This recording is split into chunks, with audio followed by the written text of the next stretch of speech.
नमस्कार। इंजीनियरिंग विषयों में रुचि बनाने और विषय समझ को मजबूत बनाने के लिए शुरू किए गए श्रीदेवी क्लासेज यूट्यूब चैनल में आज हमारे विषय सर्किट थ्योरी में सीरीज आरएलसी सर्किट के रेजोनेंस में सारी बातों का दोहरान करके कुछ न्यूमेरिकल प्रॉब्लम्स करते हैं और विषय को समझते हैं। एक सीरीज आरएलसी सर्किट को जब फिक्स वोल्टेज और वेरिएबल फ्रीक्वेंसी की सप्लाई देते हैं तो अलग अलग फ्रीक्वेंसी पे इन दोनों रिएक्टिव एलिमेंट्स इंडक्टर और कैपेसिटर का बिहेवियर कुछ अलग तरह का है। एक फिक्स इंडक्टेंस के इंडक्टर का अगर फ्रीक्वेंसी लगातार बढ़ाई जावे तो इंडक्टिव रिएक्टेंस लगातार लीनियरली फ्रीक्वेंसी के डायरेक्ट प्रोपोर्शनल बढ़ता है और वो डीसी जीरो फ्रीक्वेंसी पे जीरो मान से शुरू होता हुआ बहुत ज्यादा फ्रीक्वेंसी पे बहुत ज्यादा हो जाता है। एक फिक्स कैपेसिटेंस का कैपेसिटर का फ्रीक्वेंसी बढ़ाने पे कैपेसिटिव रिएक्टेंस फ्रीक्वेंसी बढ़ाने पे इनवर्स प्रोपोर्शनल घटता है और एक रेक्टेंगल हाइपरबोला की भांति एक नॉन लीनियर बिहेवियर में ये जीरो फ्रीक्वेंसी पे कैपेसिटिव रिएक्टेंस बहुत ज्यादा था और फ्रीक्वेंसी बढ़ाने पे बहुत ज्यादा फ्रीक्वेंसी पे जीरो तुल्य हो जाता है। जब सर्किट में इंडक्टेंस और कैपेसिटेंस दोनों होते हैं तो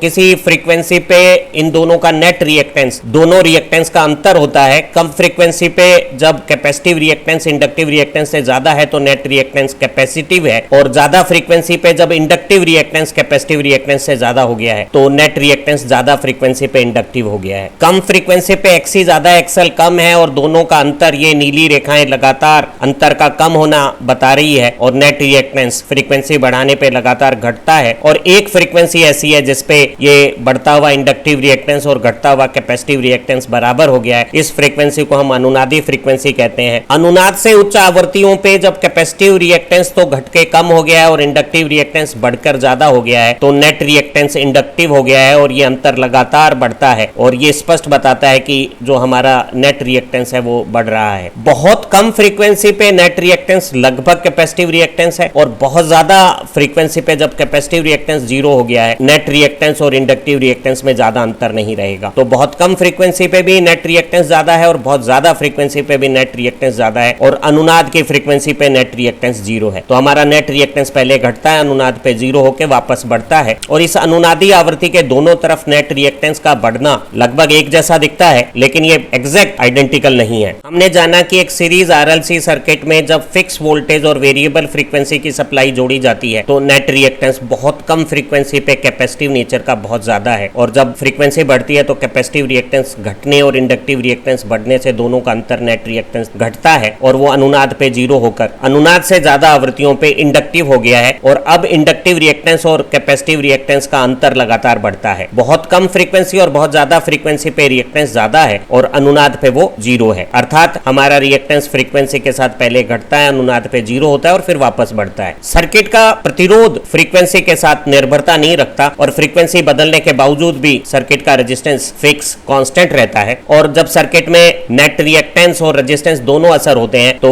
टोटल इंपीडेंस इन दोनों की फेजर कैलकुलेशन या पाइथागोरस कैलकुलेशन से आएगा। बहुत कम फ्रीक्वेंसी पे जब नेट रिएक्टेंस बहुत ज्यादा है आर की तुलना में तो जो हमारा शान कर्व से इंपीडेंस दिखाया हुआ है वो नेट रिएक्टेंस से बिल्कुल बराबर थोड़ा सा ही ज्यादा होगा और बहुत ज्यादा फ्रीक्वेंसी पे भी जब नेट रिएक्टेंस आर की तुलना में ज्यादा हो रहा है तो हमारा इंपीडेंस शान लाइन से देखिएगा वो हरी रिएक्टेंस की जैसे ही है और जब फ्रीक्वेंसी बढ़ाने पे रिएक्टेंस घटता है तो हमारा इंपीडेंस भी घटता है और बहुत रोचक है अनुनाद की स्थिति। जब नेट रिएक्टेंस जीरो है तो सर्किट में इंपीडेंस सिर्फ रेजिस्टेंस के द्वारा ऑफर्ड हो जाएगा और इसी स्थिति को हमने अनुनादी स्थिति कहा है और आपका Z फ्रीक्वेंसी बढ़ाने पे तेजी से घटता हुआ अनुनाद पे न्यूनतम प्रतिरोध के बराबर हो गया है। अनुनाद से उच्च आवृत्तियों पे जब रिएक्टेंस बढ़ता है तो इंपीडेंस भी बढ़ता है और अनुनाद के दोनों तरफ जो व्यवहार है यहाँ शान लाइन में हमने दिखाया है वो लगभग सिमेट्रिकल है पर बिल्कुल एग्जैक्ट इक्वल नहीं है। परिपथ में विभव नियत है और फ्रीक्वेंसी बदलने से रिएक्टेंस बदलने से इंपीडेंस बदल रहा है तो आप देखेंगे कि जब इंपीडेंस फ्रीक्वेंसी बढ़ाने पे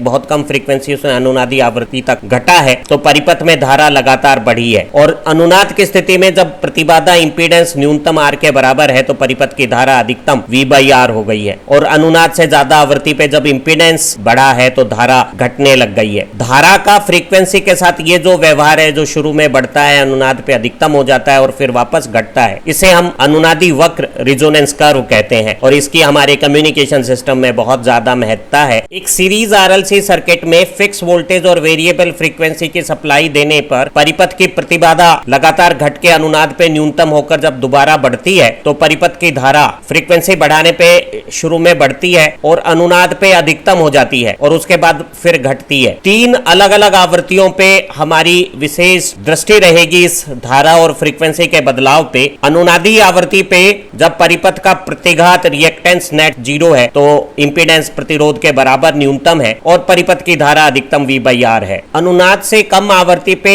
जब सर्किट में कैपेसिटिव रिएक्टेंस इंडक्टिव रिएक्टेंस से ज्यादा है और नेट रिएक्टेंस कैपेसिटिव है और नेट रिएक्टेंस का मान जब ω1 फ्रीक्वेंसी पे R के बराबर है तो परिपथ का Z, R और X आपस में बराबर है तो वो R से √2 टाइम्स हो गया है। और ऐसी स्थिति में जब परिपथ की प्रतिबाधा अनुनादी प्रतिबाधा से √2 टाइम्स है तो परिपथ की धारा अनुनादी धारा से 1/√2 हो गई है और धारा का वर्ग जो परिपथ में शक्तियां बनाता है वो ऐसी स्थिति में आधी शक्ति हो जाएगी अनुनादी आवृत्ति की तुलना में, इसलिए इस बिंदु को हम अर्ध शक्ति बिंदु कहेंगे। इसी तरह की एक दूसरी आवृत्ति अनुनादी आवृत्ति से अधिक आवृत्ति पे ω2 है जहां LC सर्किट इंडक्टिव हो गया है और हमारा रिएक्टेंस फ्रीक्वेंसी बढ़ने से एक बार फिर रेजिस्टेंस के बराबर हो गया है नेट रिएक्टेंस। जब X का मान R के बराबर है तो परिपथ की प्रतिबाधा R से √2 टाइम्स हो गई है और धारा अनुनादी धारा से 1/√2 और शक्ति अनुनादी शक्ति की आधी हो गई है, तो ये भी एक अर्ध शक्ति बिंदु हो गया। अगर समान विभव पर अनुनादी आवृत्ति का संकेत कोई अधिकतम शक्ति बना रहा है तो आप पाएंगे कि ω1 और ω2 आवृत्ति के संकेत उन्हीं विभव मान पर उसी परिपथ में जो शक्तियां बना रहे हैं वो अनुनादी आवृत्ति की शक्ति से आधी है। एक कम्युनिकेशन सिस्टम या संचार प्रणाली में अनुनादी आवृत्ति का संकेत परिपथ के अनुनाद की स्थिति में न्यूनतम प्रतिबाधा के साथ अधिकतम धारा के साथ अधिकतम शक्तियां बना रहा है। अनुनादी आवृत्ति के दोनों तरफ जब आवृत्ति घटी या बढ़ती है तो परिपथ की धारा दोनों तरफ घटती है और इस आवृत्ति ω1 पे धारा जब अनुनादी धारा की 1/√2 है और एक बार फिर इस बढ़ी हुई ω2 फ्रीक्वेंसी पे भी धारा अनुनादी धारा की 70.7% है तो परिपथ की शक्तियां आधी रह गई है। अर्थात वो सब आवृत्तियां जो ω1 से और ω2 के बीच में है उन संकेतों की शक्तियां अनुनादी संकेत की शक्ति के आधे से अधिक है। सामान्य मानवों में सुनने की संवेदना एक विशिष्ट प्रकृति रखती है। अगर वो अनुनादी आवृत्ति पे अधिकतम शक्ति का संकेत सुन रही है तो वो सभी संकेत जो अधिकतम से आधे के सीमा में आ गए हैं अर्थात इस सीमा के बीच में है वो संवेदनाओं में महसूस होने में शामिल होंगे। वो फेल्ट या महसूस होकर इस अनुनादी आवृत्ति के संकेत के साथ शामिल हो जाएंगे और अगर गैर जरूरी है तो डिस्टरबेंस बनाएंगे। वो सभी संकेत जिनकी आवृत्तियां इस ω1 से कम है या इस ω2 से ज्यादा है उनकी शक्तियां अधिकतम अनुनादी शक्ति के आधे से कम होने के कारण वो रिजेक्ट हो जाएंगे और फील या महसूस या कंसिडरेशन में नहीं आएंगे। अगर शक्तियों को तुलनात्मक रूप से लॉग स्केल में डेसिबल में पढ़ें तो अगर अधिकतम शक्ति को हम 0 डेसिबल कहेंगे तो अर्ध शक्तियों को जहां शक्ति अधिकतम मान की आधी हो गई है उसे -3 dB बिंदु कहेंगे। तो अर्ध शक्ति बिंदुओं को हम कम्युनिकेशन की भाषा में -3 dB पॉइंट भी कहते हैं और -3 dB पॉइंट में अनुनादी आवृत्ति से कम आवृत्ति वाले संकेत को लोअर कट ऑफ और अधिक आवृत्ति वाले को अपर कट ऑफ फ्रीक्वेंसीज कहते हैं। हम समझ सकते हैं कि अर्ध शक्ति बिंदु पे शक्ति अनुनादी शक्ति की आधी है। अगर अर्ध शक्ति बिंदु पे धारा IH है और अनुनादी धारा IR है तो शक्ति का सूत्र अनुनाद पे I2R और इसका आधा हो गया अर्ध शक्ति बिंदु पे शक्ति I2R अर्ध शक्ति बिंदु पे IH है। हल करने पे अर्ध शक्ति बिंदु की धारा अनुनादी धारा की 1/√2 या लगभग 0.707 टाइम्स हो गई है। हमें पता है कि अनुनादी धारा V/R है और इसका 1/√2 अगर अर्ध शक्ति पे धारा है तो अर्ध शक्ति पे क्योंकि नेट रिएक्टेंस भी है तो Z भी है तो Z और R में संबंध ये हो गया कि Z हमारे प्रतिरोध का √2 टाइम्स हो गया। Z की जगह अगर अपन R और X का पाइथागोरस कैलकुलेशन लिखें और हल करें तो पाते हैं कि नेट रिएक्टेंस R के बराबर है। हमें पता है कम फ्रीक्वेंसी पे कैपेसिटिव रिएक्टेंस ज्यादा होता है तो net reactance XC - XL R है और ω2 पे इंडक्टिव रिएक्टेंस ज्यादा होता है तो नेट रिएक्टेंस XL - XC यहाँ R के बराबर है। लोअर कट ऑफ फ्रीक्वेंसी पे नेट रिएक्टेंस R के बराबर है और नेट रिएक्टेंस कैपेसिटिव है तो XC - XL R के बराबर है। XC की जगह मैं लोअर कट ऑफ फ्रीक्वेंसी ω1 पे 1/ω1C लिख दूंगा। इंडक्टिव रिएक्टेंस ω1L है और नेट रिएक्टेंस R के बराबर। ये मेरा वर्किंग समीकरण हो गया है लोअर कट ऑफ फ्रीक्वेंसी पे। इसी तरह से अपर कट ऑफ फ्रीक्वेंसी पे भी नेट रिएक्टेंस इंडक्टिव है और R के बराबर है। तो ऐसी स्थिति में जब XL XC से ज्यादा है तो नेट रिएक्टेंस XL - XC हो गया। XL की जगह हमने अपर कट ऑफ फ्रीक्वेंसी पे ω2L लिख दिया और इसी फ्रीक्वेंसी पे कैपेसिटिव रिएक्टेंस 1/ω2C हो गया है और नेट रिएक्टेंस R के बराबर है। ये रेड फ्रेम में मेरा वर्किंग का दूसरा समीकरण अपर कट ऑफ फ्रीक्वेंसी के क्लियरली आ गया है। ये लोअर कट ऑफ की फ्रीक्वेंसी पे और अपर कट ऑफ की फ्रीक्वेंसी पे जो रिलेशंस आए इन दोनों को अगर एक दूसरे से घटा देता हूं तो घटाते समय जब इस माइनस का साइन बदला है, प्लस किया है और ओमेगा 1 ओमेगा 2 सी कॉमन लिया गया है तो ऊपर ओमेगा 1 प्लस ओमेगा 2 आ गया है, और घटाते समय जब ये माइनस ओमेगा 2l हुआ है और माइनस को कॉमन लिया है तो एक बार फिर यहाँ ओमेगा 1 प्लस ओमेगा 2l आ गया है। अगर यहाँ रीअरेंज करते हैं और ओमेगा 1 ओमेगा 2 पक्ष रूपांतरण करने के बाद कट जाते हैं तो हमारे पास एक सहज सरल रूप आ गया है कि दोनों फ्रीक्वेंसियों का गुणा लोअर कट ऑफ फ्रीक्वेंसी और अपर कट ऑफ फ्रीक्वेंसी का गुणा 1/LC है। हमारी पुरानी समझ से हमें पता है कि 1/LC रेजोनेंस फ्रीक्वेंसी का वर्ग होता है, अर्थात ओमेगा 1 ओमेगा 2 का गुणा ओमेगा r स्क्वायर के बराबर है। तो कोई कह सकता है कि ओमेगा 1 ओमेगा r और ओमेगा 2 ये तीनों यहाँ गुणोत्तर श्रेणी में है, अर्थात ओमेगा r में ओमेगा 1 का भाग देने पर जो अनुपात आएगा वही ओमेगा 2 में ओमेगा r का भाग देने पर आएगा। क्रमागत संख्याओं का अनुपात समान रहता है, अर्थात संख्याएं गुणोत्तर श्रेणी या ज्योमेट्रिक प्रोग्रेशन में है। शान समीकरण और मेजेंटा समीकरण के सब्ट्रैक्शन से हमारे पास ये ग्रीन फॉर्मेट में दोनों ओमेगा 1 और ओमेगा 2 का गुणनफल 1/LC आ गया है। अब अगर शान समीकरण 1 और मेजेंटा समीकरण 2 को आपस में जोड़ देते हैं तो जोड़ते समय जब हम 1/ओमेगा 1c में इस -1/ओमेगा 2 का जोड़ करेंगे और एलसीएम लेंगे तो ये स्वरूप आ जाएगा। इसी तरह से जोड़ते समय ओमेगा 2 में से ये ओमेगा 1 घट जाएगा और ये स्वरूप आ जाएगा, और ये दोनों r का जोड़ राइट हैंड साइड में 2r हो गया है। अगर इस ओमेगा 1 ओमेगा 2 में ये ग्रीन तीसरे समीकरण का इस्तेमाल करके ऊपर LC रख देते हैं और एक C कट जाता है तो आप पाते हैं कि ये जो पहली संख्या है और ये जो दूसरी संख्या है रेड फ्रेम में आई हुई वो समान है, दोनों जोड़ी तो दुगनी हो गई और ये 2r के बराबर है, दोनों तरफ 2 कट जाएगा और दोनों कट ऑफ फ्रीक्वेंसी अपर और लोअर कट ऑफ फ्रीक्वेंसी का अंतर r/L के बराबर हो गया है। अर्थात जो फ्रीक्वेंसियां अनुनादी आवृत्ति के संकेत को चयन करते समय व्यवधान या डिस्टरबेंस के जोन में आएगी, वो जोन जिसे हम बैंडविड्थ नाम देते हैं, वो बैंडविड्थ जोन का मान R और L परिपथ के प्रतिरोध और प्रेरकत्व के अनुपात के बराबर है। अर्थात वो फ्रीक्वेंसियां जो अनुनादी आवृत्ति के संकेत का चयन करते समय एक व्यवधान का बैंडविड्थ बनाएगी, उस बैंडविड्थ का मान परिपथ के प्रतिरोध और प्रेरकत्व के अनुपात के बराबर है। परिपथ की धारा का आवृत्ति के साथ जो बदलाव से बना हुआ अनुनादी वक्र है उसमें सेलेक्टिविटी बताएगी कि हमारा परिपथ किसी विशिष्ट फ्रीक्वेंसी का चयन या अन्य फ्रीक्वेंसी को अलगाव कैसे करता है। सेलेक्टिविटी विशेष संकेत की और डिस्क्रिमिनेशन अन्य संकेतों का सेलेक्टिविटी द्वारा परिभाषित होता है। अगर हमारे परिपथ में अनुनादी वक्र तीक्ष्ण हो, शार्प और नैरो बैंडविड्थ का हो, सकड़ी बैंड चौड़ाई का हो तो उसकी सेलेक्टिविटी अच्छी कहलाएगी। सेलेक्टिविटी को हम क्वालिटी फैक्टर या क्यू फैक्टर भी कहते हैं। अगर हमारा अनुनादी वक्र में क्वालिटी मीडियम कैटेगरी की है तो उसमें बैंडविड्थ चौड़ी आएगी और उसका जो अनुनादी वक्र है वो तीक्ष्ण होने की बजाय ब्लंट या भौंधा होगा, जब थोड़ा फैला हुआ होगा। एक परिपथ में अनुनादी आवृत्ति का मान उच्च हो और बैंडविड्थ कम हो तो अनुनादी आवृत्ति और बैंडविड्थ का ये अनुपात उसकी क्वालिटी या सेलेक्टिविटी कहलाएगी। अगर मैं बैंडविड्थ की जगह r/L रखूंगा तो मेरा क्वालिटी फैक्टर का एक एक्सप्रेशन आ गया ओमेगा L/R, और अनुनाद पे ओमेगा L इंडक्टिव रिएक्टेंस है और इंडक्टिव रिएक्टेंस और रेजिस्टेंस का अनुपात क्वालिटी फैक्टर या सेलेक्टिविटी हो गया है। अनुनाद पे इंडक्टिव रिएक्टेंस और कैपेसिटिव रिएक्टेंस बराबर होते हैं तो आप एक बार फिर देखिएगा कि सर्किट का रिएक्टेंस और रेजिस्टेंस का रेशो क्वालिटी फैक्टर है। अगर मैं XC की जगह 1/ωc रख दूं तो एक क्वालिटी फैक्टर का एक्सप्रेशन 1/ωRC आ गया है। हम अगर इन दोनों एक्सप्रेशन को करंट से मल्टीप्लाई कर दें तो ये करंट और रिएक्टेंस और करंट और रेजिस्टेंस का प्रोडक्ट रेजोनेंस पे इंडक्टिव रिएक्टेंस की वोल्टेज और सप्लाई वोल्टेज हो गई है, क्योंकि अनुनाद पे रेजिस्टेंस की वोल्टेज और सप्लाई वोल्टेज बराबर होती है। हम पाते हैं कि हमारे परिपथों में क्वालिटी अगर अधिक हो जैसे 100 या 10 तो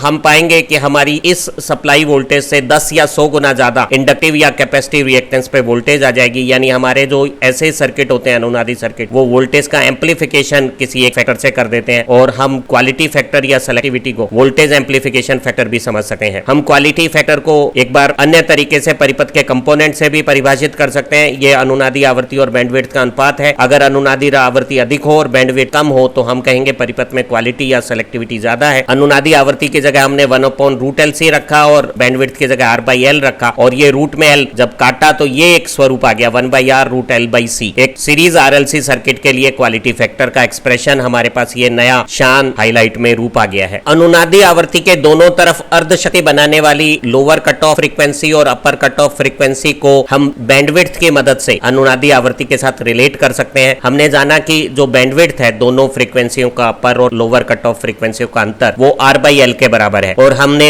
जाना था कि ये तीनों ओमेगा 1, ओमेगा R और ओमेगा 2 आपस में गुणोत्तर श्रेणी में है, और हम ओमेगा 1 की जगह लिख सकते हैं कि वो omega r square by omega 2 हो गई है। यहाँ ओमेगा आर स्क्वायर 1/√LC है और ओमेगा 1 ओमेगा 2 भी 1/LC होता है। अगर इसे सरल करते हैं, एलसीएम लेते हैं, तो ये ओमेगा 2 स्क्वायर हो गया है। R/L के साथ ओमेगा 2 का मल्टीप्लीकेशन हो जाएगा, जब पक्ष रूपांतरण करेंगे तो ये माइनस चिन्ह के साथ हो जाएगा। और यहाँ अगर हम 1/LC रख देते हैं ओमेगा आर स्क्वायर की जगह, तो ये हमारा समीकरण का स्वरूप आ जाएगा। एक द्विघात समीकरण, क्वाड्रेटिक इक्वेशन आ गई है। और श्रीधराचार्य के नियम से अगर इसके रूट्स लें -b plus minus b square minus 4ac/2a, तो ये ओमेगा 2 का स्वरूप मेरे सामने आ गया है। इसी तरह की गणना से अगर मैं ओमेगा 2 की जगह omega r square by omega 1 लिख दूं और बिल्कुल इसी तरह से एक द्विघात समीकरण बनाकर और रूट्स निकालूं, तो ओमेगा 1 का मान ये स्वरूप आ जाएगा। क्वाड्रेटिक इक्वेशन को सॉल्व करने के बाद अपर कट ऑफ फ्रीक्वेंसी और लोअर कट ऑफ फ्रीक्वेंसी के ये जो एक्सप्रेशन आए, उसमें ये जो टर्म्स रूट के अंदर है वो दोनों में उभयनिष्ठ एक जैसी है। और यहाँ R/2L प्लस के साथ है अपर कट ऑफ फ्रीक्वेंसी में, इसको जोड़कर फ्रीक्वेंसी को बढ़ा रहे हैं, और यहाँ ये माइनस के साथ है, यानी इसी एक्सप्रेशन को ये घटा रहा है। अगर 1/LC की तुलना में R/2L बहुत कम हो, हमारे सर्किट में सिलेक्टिविटी अच्छी हो, बैंडविड्थ कम हो, तो R/L कम होगा। ऐसी स्थिति में अगर मैं R/2L को नेग्लेक्ट कर देता हूं 1/LC की तुलना में, तो मैं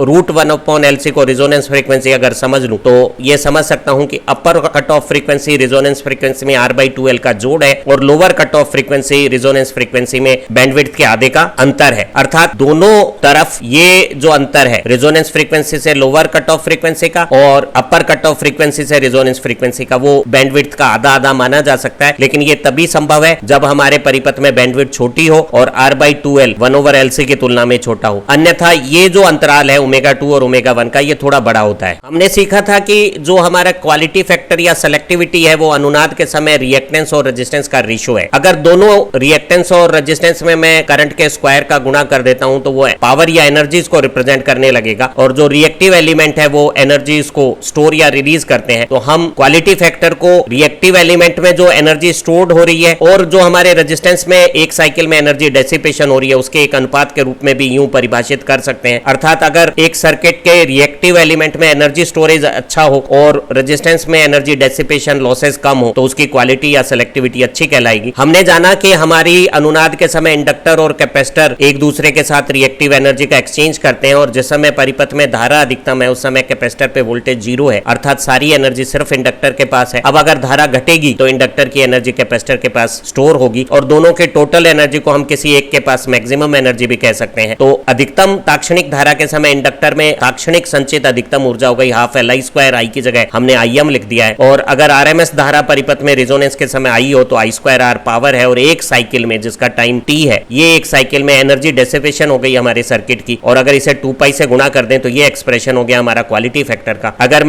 मैं Im की जगह Im/√2 लिखूं RMS वैल्यू और इसे हल करूं, तो देखता हूं कि I2 ऊपर नीचे कट जाएगा और टाइम पीरियड का उल्टा फ्रीक्वेंसी ऊपर आ गई है। 2πf को मैं ओमेगा लिख सकता हूं, ωL/R, ये क्वालिटी फैक्टर का एक्सप्रेशन हमारा। 2πf को हम रिजोनेंस फ्रीक्वेंसी कह सकते हैं और ऊपर का L नीचे ले आएंगे तो R/L को हम बैंडविड्थ कह सकते हैं। तो ये हमारा वही परिचित फार्मूला आ गया क्वालिटी फैक्टर का। तो हम कह सकते हैं कि quality factor 2π times total energy stored in reactive element upon energy dissipation in 1 cycle के बराबर है। एक सीरीज RLC सर्किट में अनुनाद एक खास फ्रीक्वेंसी पे आता है, तो ये एक खास फ्रीक्वेंसी के अलावा अन्य फ्रीक्वेंसी को फिल्टर करने या खास फ्रीक्वेंसी को ट्यून करने के पर्पज में काम आता है। इसकी मदद से हम वो सारे अनवांटेड ऑसिलेशंस और सिग्नल्स को जो हमारे लिए व्यवधान या बाधाएं या नॉइज या नुकसान के कारण होते हैं उन्हें हटा सकते हैं। हम अनुनाद का इस्तेमाल ट्यून्ड सर्किट में रेडियो और टीवी रिसीवर्स में एक खास फ्रीक्वेंसी को सेलेक्ट या अन्य फ्रीक्वेंसी को रिजेक्ट करने के लिए इस्तेमाल करते हैं, ताकि हमारा जो सिलेक्शन है वो नैरो रेंज ऑफ फ्रीक्वेंसीज हो जाए। हमारे जो सीरीज और पैरेलल LC सर्किट्स में जो रिजोनेंस है, इसका इस्तेमाल हम कम्युनिकेशन सिस्टम्स और सिग्नल प्रोसेसिंग में करते हैं। हमारे जो सीरीज LC सर्किट है उसमें सप्लाई वोल्टेज से कई गुना ज्यादा वोल्टेज हम L और C में पैदा कर सकते हैं, तो इनका इस्तेमाल हम वोल्टेज मैग्निफिकेशन में कर सकते हैं। इसी तरह से जो हमारे पैरेलल रिजोनेंस सर्किट है वो करंट मैग्निफिकेशन का काम कर सकते हैं। हमारा जो रेडियो फ्रीक्वेंसी एम्पलीफायर सर्किट्स होते हैं उनमें एम्पलीफायर का गेन रिजोनेंस फ्रीक्वेंसी पे अधिकतम हो जाता है। हम सीरीज और पैरेलल रिजोनेंट LC सर्किट का इस्तेमाल अलग अलग फ्रीक्वेंसियों पे या विशिष्ट फ्रीक्वेंसी पे इंडक्शन हीटिंग्स में करते हैं। LC सर्किट्स के इलेक्ट्रॉनिक रिजोनेंट सर्किट्स का इस्तेमाल बहुत सारी एप्लीकेशंस में करते हैं। वो एम्पलीफायर्स हैं, ऑसिलेटर्स हैं, फिल्टर्स हैं, ट्यूनर्स हैं, मिक्सर्स हैं। तो हमारे कम्युनिकेशन सिस्टम में अनुनाद का बहुत महत्व है। आज की वीडियो के आखिर में एक सरल से न्यूमेरिकल से विषय का दौरान और परीक्षा उपयोगी कॉन्फिडेंस बना लेते हैं। हमें एक RLC RLC सीरीज सर्किट में रेजिस्टेंस 30 ओम, सेल्फ इंडक्टेंस 20 मिली हेनरी और कैपेसिटर 2 माइक्रोफैराड दिया हुआ है। सप्लाई वोल्टेज 9 वोल्ट की फिक्स मान की है और फ्रीक्वेंसी वेरिएबल है। हमें इस सर्किट में अनुनादी आवृत्ति, अनुनाद के समय परिपथी धारा और दोनों प्रेरकत्व और कैपेसिटर में अनुनाद के समय वोल्टेजेस, क्वालिटी फैक्टर, बैंडविड्थ और परिपथ का अर्धशक्ति आवृत्तियों के साथ अनुनादी वक्र क्या बनता है, इसके बारे में पूछा है। तो हमें पता है कि जो अनुनादी आवृत्ति होती है वो परिपथ के प्रतिरोध पे निर्भर नहीं करती, वो प्रेरकत्व और धारिता के मान से निर्भर करती है। और अगर हम 20 मिली हेनरी को हेनरी में 0.02 और 2 माइक्रोफैराड को 2 × 10⁻⁶ रखते हैं और हल करते हैं तो ये 796 हर्ट्ज हमारी फ्रीक्वेंसी आ गई। अगर हमें ये रेडियन पर सेकंड में चाहिए होती तो हम इसे 2π से मल्टीप्लाई करके रेडियन पर सेकंड आंसर प्राप्त कर सकते थे। अनुनाद के समय सर्किट में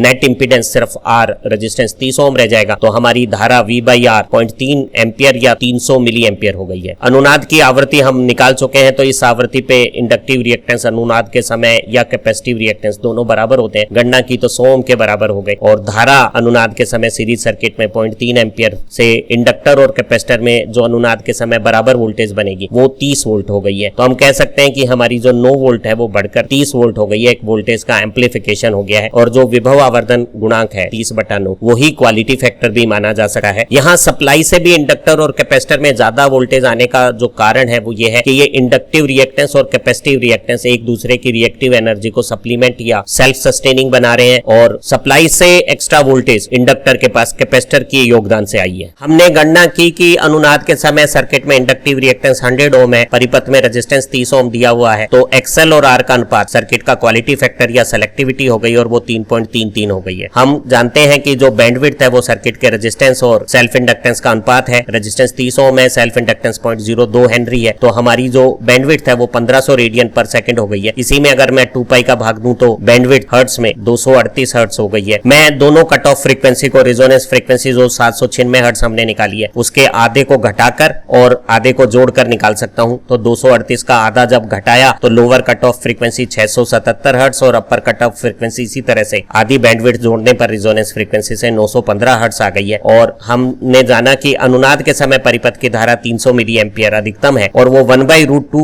हो गई है 212 मिली एम्पियर। इन दोनों कट ऑफ फ्रीक्वेंसी पे आप चाहें तो इन दोनों फ्रीक्वेंसी पे नेट रिएक्टेंस L और C का निकाल के R के साथ इंपीडेंस निकाल सकते हैं और उस इंपीडेंस का मान 30√2 ओम आ जाएगा और धारा 300 मिली एम्पियर में √2 का भाग देने पे 212 मिली एम्पियर आ गई है दोनों कट ऑफ फ्रीक्वेंसीज पे। और ऐसी स्थिति पे अगर अधिकतम धारा की शक्ति 0 dB है तो आधी शक्ति पे dB स्केल पे लोगरिथमिक अनुपात में पावर -3 dB हो गई है और ये धारा का फ्रीक्वेंसी के साथ बदलाव हमारा अनुनादी वक्र का रूप हो गया है। आपसे जब भी अनुनाद संबंधी न्यूमेरिकल पूछे जाएं तो अनुनाद के समय अनुनाद को बताने के लिए कहा जा सकता है कि इस आवृत्ति पे परिपथ की धारा अधिकतम हो गई है। और जब कभी भी कोई अधिकतम धारा की संकेत दे बदलती फ्रीक्वेंसी पे तो आप समझ लीजिएगा कि ये न्यूमेरिकल अनुनाद का है। और सीधे फॉर्मूले हैं बैंडविड्थ के, क्वालिटी फैक्टर के, रेजोनेंस फ्रीक्वेंसी के और दोनों कट ऑफ फ्रीक्वेंसी के, जैसे हमने यहाँ दिखाए उन्हें इस्तेमाल करना है। और परीक्षा में न्यूमेरिकल आते हैं ताकि आपके अंक बढ़े, आपकी विषय समझ इन वीडियो से सुधरी होगी। हमारी दूसरी जो इसी श्रृंखला में वीडियो है उससे आप अपने दूसरे विषय भी सुधार सकते हैं। आप अच्छा पढ़ें, तरक्की करें। Have nice time, happy learning.